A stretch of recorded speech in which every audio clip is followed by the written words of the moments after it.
देखिए, वोट पर लोगों ने डाला है restoration of article 370 and restoration of state special status and statehood. तो हम मुद्दे गवर्नेंस पे ला रहे हैं।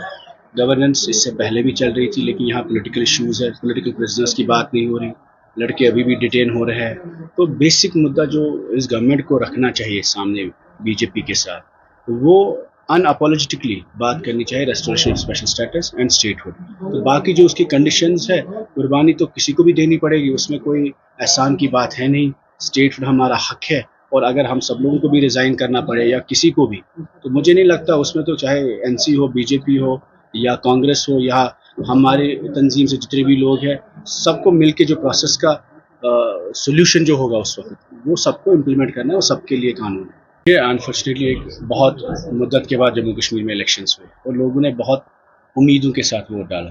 अब हम देख रहे हैं, पहले तो 7-8 महीने हो गए हैं जब से असेंबली बनी है, हुकूमत बनी है, और उसके बाद अभी तक कॉन्स्टिट्यूंसी डेवलपमेंट फंड अभी भी एमएलए के पास नहीं आया है।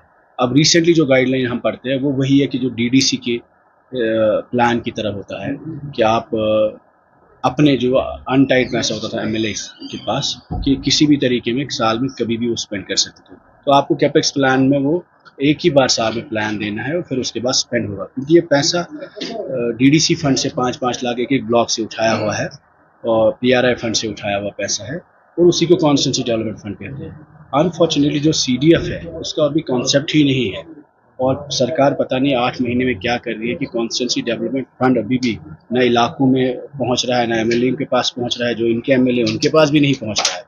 तो इससे बहुत ज़्यादा लोगों में परेशानियां भी है, शिकायतें भी बहुत ज़्यादा होती है। और 10 साल पहले बढ़ोतरी हुई थी, 1.5 करोड़ होता था सीडीएफ, उस पर 3 करोड़ हुआ था फिर महबूबा जी के टाइम में, अभी भी वही है।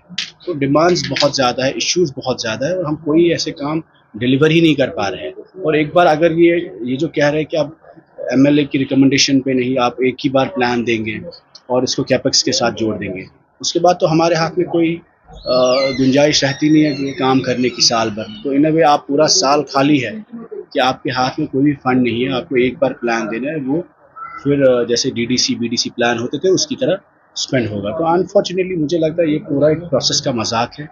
वैसे ही ये प्रोसेस बहुत पावरलेस है, और अगर हुकूमत इसको स्ट्रेंथन नहीं करना चाहती फंड्स के थ्रू या इसको कैपेक्स बना के, तो I think it will undermine the whole idea of MLA का जो इंस्टीट्यूशन होता है, तो it will completely undermine that space.